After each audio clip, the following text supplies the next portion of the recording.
Seeing as Jeff Zeleny leads us off this hour, he's joining us now. So, Jeff, for Harris and any campaign, really, the mission number one is create the momentum and then keep the momentum. For the Harris campaign, what does that mean? What does that look like now? Well, Kate, it simply is keeping the momentum alive that they've had for about 3 weeks or so. You saw that rollout last week of the vice presidential running mate. That is, a week that happens only once in a campaign. Now, of course, it's back to some of the basics, actually saying what she would do as president. So we are going to look for that later this week. But look, this momentum is something that clearly, as you said, has gotten under the former president's skin. I was at that Detroit rally where he was talking about there was no crowd. There was a crowd, a very large crowd. Thousands of people were streaming out and streaming in. But look, what the Harris campaign is trying to do is not respond to every one of these sort of outrageous claims from their rival and really try and focus their base and keep their base energized and excited. The vice presidential candidate, Tim Walz, he's out fundraising all week long. Vice President Harris is back here in Washington after her swing last week. They simply are trying to keep their base energized, of course, leading into the Democratic convention next week. But it is about policies and proposals that we are expect to hear later this week, because she really has not answered questions at all or say why, in fact, she is running for president or what she wants to do as president in her first term of a Harris administration. So, of course, they have to put some more meat on those bones, Kate. Well, let's talk about the meat on the bones. Republicans are attacking Harris. Sure. We heard that from J.D. Vance. I heard it from, surrogates who were on the show just this morning, that Kamala Harris is not rolling out enough policy. What is the Harris campaign saying about that? Well, look, it is very early in her candidacy, so we are starting to see more. In fact, we heard of some policy proposals late last week. She was talking about the border bill. She said if she is president, she would sign into law the border bill that was going through Congress, promoted by a Republican Senator James Lankford of Oklahoma, and a bipartisan group that was derailed in Congress by the former president. He told Republicans to stop negotiating on this. So she said she would sign that into law. So that's one very serious piece of policy. There's not been a bipartisan immigration bill discussed for a couple decades here successfully in Washington. So that is one. She also was following the former president's lead when she was in Nevada over the weekend, talking about the taxes for tips on workers, for servers and things. So that is something else that he accused her of following his lead. And she was, but she also said she would use that to pass a minimum wage bill as well. So we're seeing some of these lines being drawn in, but they are promising a more economic policy later this week, perhaps Wednesday or Thursday, to fill in some of these gaps. But again, she is trying to keep this momentum alive going into the convention next week. And then we're almost at the end of August. So yes, still 85 days to go. There's no doubt this is going to be, she believes that they're still underdogs, but certainly not what they were a month ago, Kate. Yeah, it's great to see you, Jeff. Thank you. So the enthusiasm around the Harris-Walz campaign is seen at their rallies, no doubt. It's also showing up in new polling that we want to bring to you today, showing the Democratic ticket has made some gains in some battleground states. What does momentum look like in the polls? Harry Hinton is here. What do you think? What am I seeing? So these were these New York Times Siena College polls that came out over the weekend. And look, this is Democrat versus Trump margin. This is May, Biden versus Trump. You see plenty of red on this side of your screen, Pennsylvania, Wisconsin, Michigan, of course, that quote unquote blue wall. This was back in May. You saw Trump up by 3, Trump up by 1 in Wisconsin, Biden up by a single point in Michigan. The trend line here is what's so important. So let's jump ahead from May to August. We go from some red on this side of the screen. Look at all this blue on this side of the screen. Pennsylvania, Harris by 4. Wisconsin, Harris by 4. Michigan, Harris by 4. So you're seeing those comments on Trump on social media kind of going bananas, and you're wondering why. It's because he's looking at polling data like this, which shows clear momentum from Donald Trump to Kamala Harris as Joe Biden's got out of the race. I'll note still no clear leader up here, but you would much rather be Kamala Harris up by 4 within the margin of error than Joe Biden down by 3 in Pennsylvania, down 1 in Wisconsin, and only up by 1 in Michigan within the margin of error. These are 3 to 5 point movements towards the Democratic ticket. Clear momentum, and it's clearly angering Donald Trump. The 2024 presidential election results create the biggest gender divide in modern political history. A recent Fox News poll shows a 22-point gender gap between male and female voters, men favoring Trump by 12, women favoring Harris by 10. Joining me now is Frank Luntz, pollster and communications strategist. Frank, 2 to 3 times a week, you're conducting focus groups. You know a little something about the subject. Why the size of this gender divide in this race? Well, the problem is that Kamala Harris reminds men of their first wife, and Donald Trump reminds women of their first husband's divorce lawyer. And it's actually kind of true. I know it's funny, but it's kind of true. And Trump is losing, is actively going out of his way to insult his way to this huge gender. And it's not a gap, it's a chasm.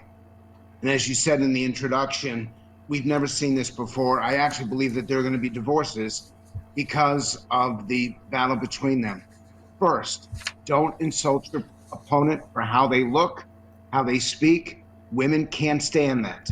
Second, they expect you to focus on the future, not on anger about the past. And that's, again, the exact opposite of what Trump is actually doing. And third, particularly now, we've had arguably 8 years of this rough and tumble kind of politics. The economy's been challenging. Inflation has clearly made lives more difficult for so many people. And that you want to lean into that. You acknowledge it. You show people a solution. You give them ideas for how they can change it. That's exactly what Harris did yesterday. You may disagree with what she's saying, but at least she's addressing it. Donald Trump surrounds himself, as you said in that first brilliant segment. By the way, I think you're the first person to bring Carville and Axelrod together. Good for you. And your introduction showing the weaknesses in both Trump and Harris. Good for you again. The problem that we have right now is that too many news outlets seek to provide information that affirms people's choices rather than informs those choices. But what's critical here, go ahead. Okay, I want to put something on the screen. I'll read it aloud so that you can follow, because I can't explain this data. When you look nationally at the gender divide, it had been Biden by 4 among women. It grows to 11 for Kamala Harris. Trump +9 against Biden, still +9 against Harris. Now, however, if you take a look at Pennsylvania, Wisconsin, and Michigan, put that up on the screen, the divide grows even further. Among women, Harris by 17.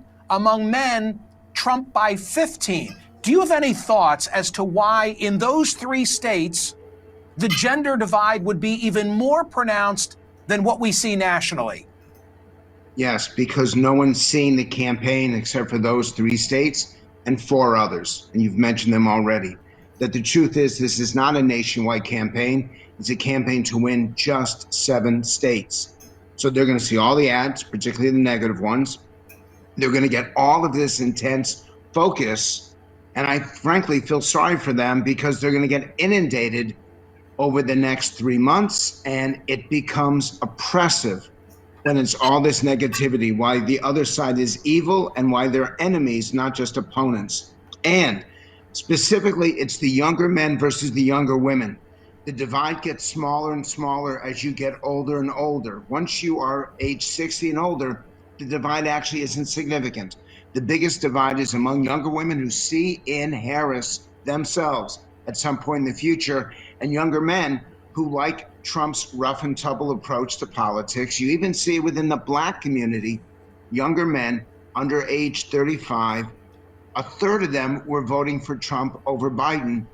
And older women in the Black community, it was 95-3 in favor of the Democratic nominee. So the divide isn't just gender-based, it's also generationally based. And I think it's going to get even wider as we move closer to the election. Your explanation makes sense. I'm a lifelong Pennsylvanian. I feel, I guess, as people who live in Iowa or New Hampshire feel at the outset of a presidential cycle every 4 years in terms of the bombardment of information, mostly advertising in the race, so that we would be more attenuated to some of the issues that would bring out the issue divide it makes sense. Frank Luntz, thank you. Appreciate you being here. Thank you. More social media reaction. This comes from the world of YouTube. Yes, you can find me there as well. 9%, good Lord, these men cannot handle the idea of a woman president. Well, okay, you could say that, but can we put back up on the screen the divide in those 3 states? Harris, we just had that last full screen, and put that back up. Okay, there you go. So let's just think for a moment. Take a look at this.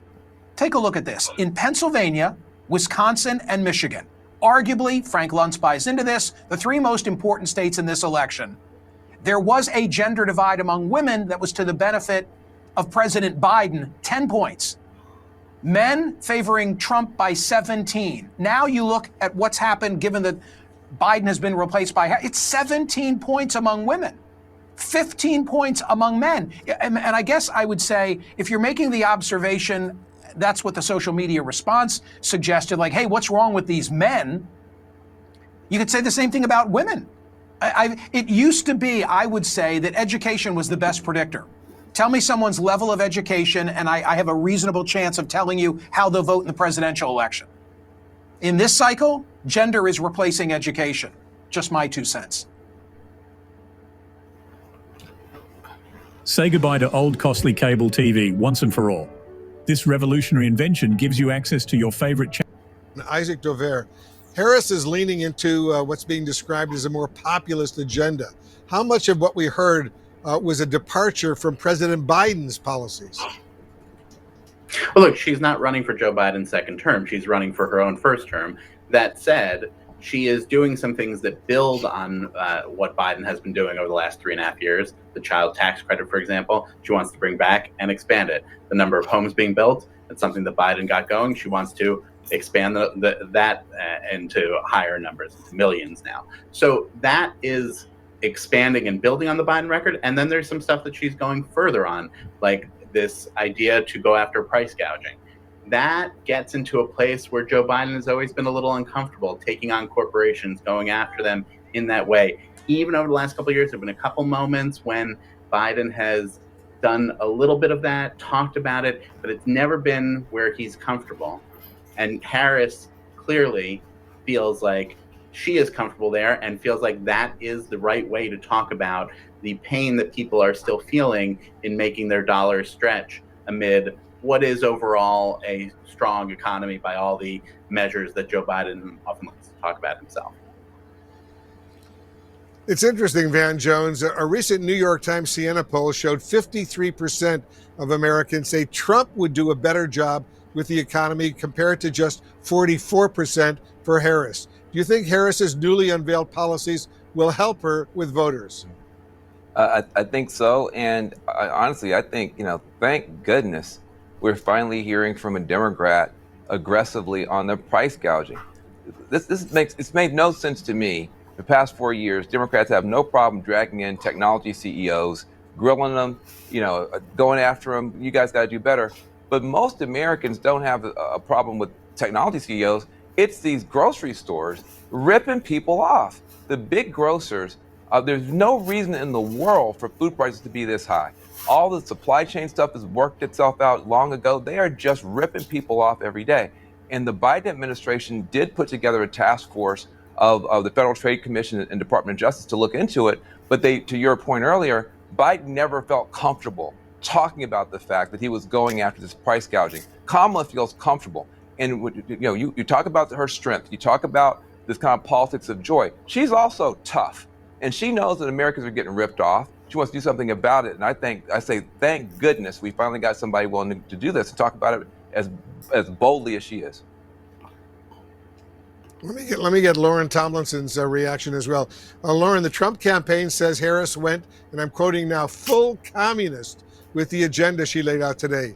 At the same time, J.D. Vance is accusing Harris of copying Trump's ideas. So which one is it?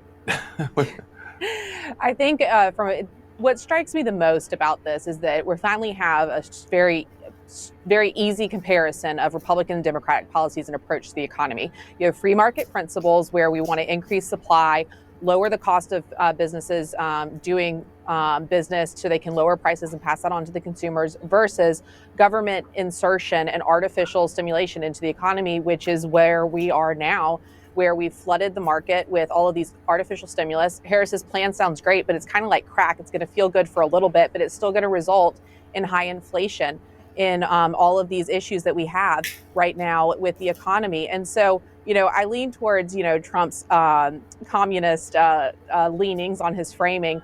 But like a lot of these populist ideas, they end up in a big circle where far left and far right end up meeting in the middle. So it's a little bit of both. But I see it differently in that both Isaac, of them. go ahead. I was going to say both of them want tax cuts. Go It's ahead, just that Trump wants tax cuts for the billionaires and Kamala wants tax cuts for working folks. But that's a very different economic agenda.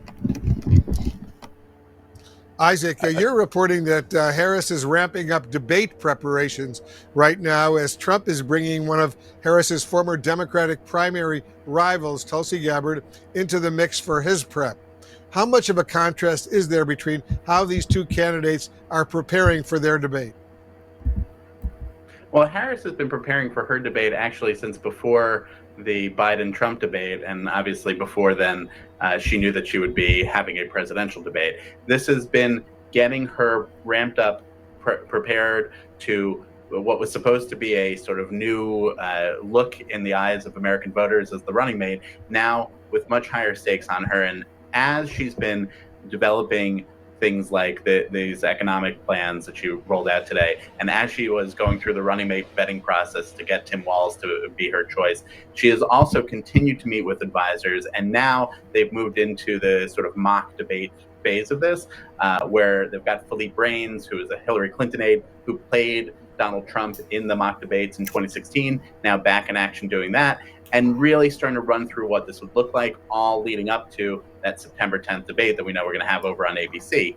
On the Trump side, it's always a little bit with him a question of how much he's preparing. They like to say he doesn't prepare, but he does prepare, and he does do some, not as much of the traditional way of going about it, but now he's got Tulsi Gabbard in there, the former Democratic congresswoman from Hawaii. I should say, even though she is a former Democrat, she has been moving further and further to the Trump wing of politics over the last couple of years and gotten tight with him.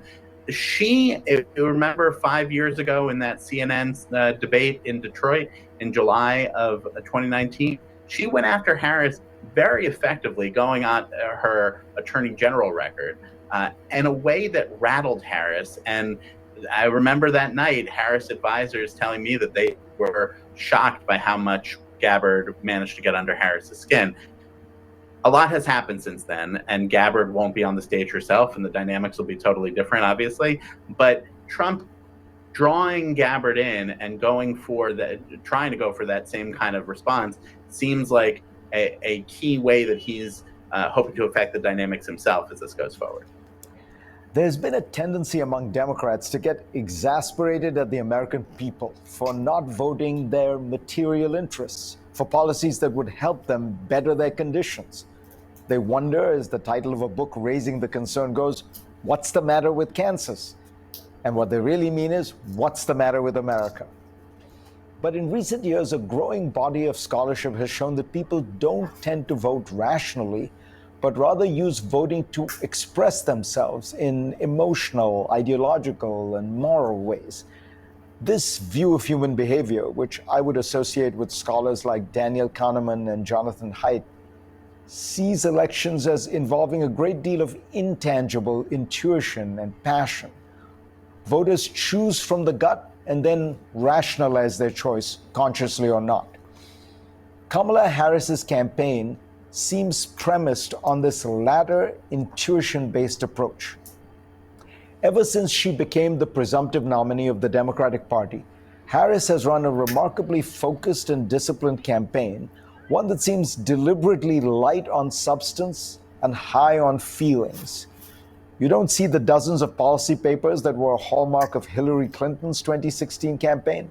Harris has not yet given extensive interviews or done press conferences, which would force her to detail her positions on specific issues. And we have an election to win. Instead, she has introduced herself to the American people in entirely human terms, presenting herself as a dynamic, warm, funny, and optimistic person. You think you just fell out of a coconut tree? It's heavy on vibes, and so far it seems to be working. Her running mate pick follows the same pattern. The practical choice would have been Josh Shapiro. He is a smart, effective, popular governor of the swing state with the most electoral votes. The math makes sense.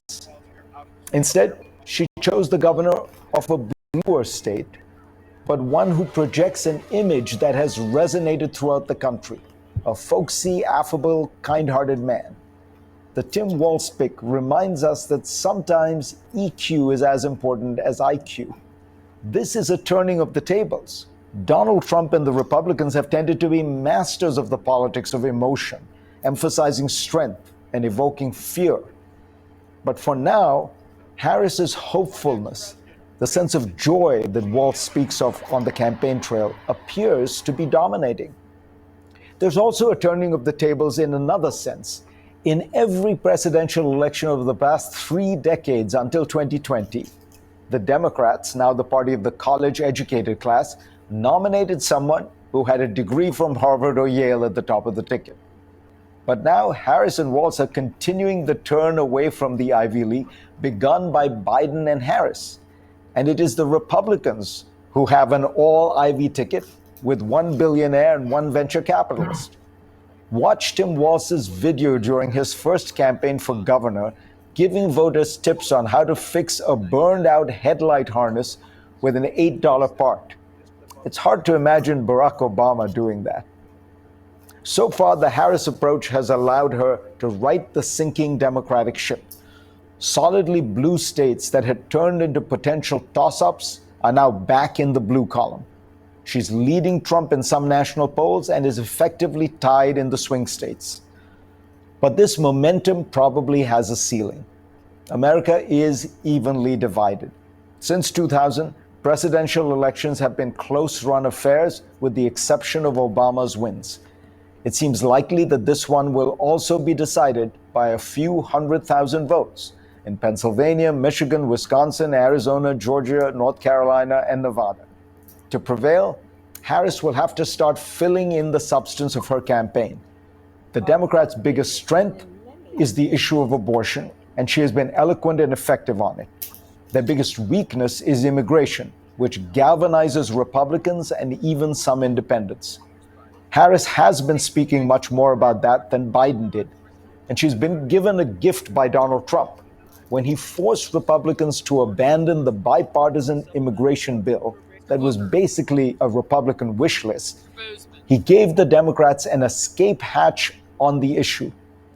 Rather than having to defend their decidedly weak and hapless stand on the collapse of the asylum process, they could now simply point out that they supported a bipartisan tough crackdown at the border, and Trump did not.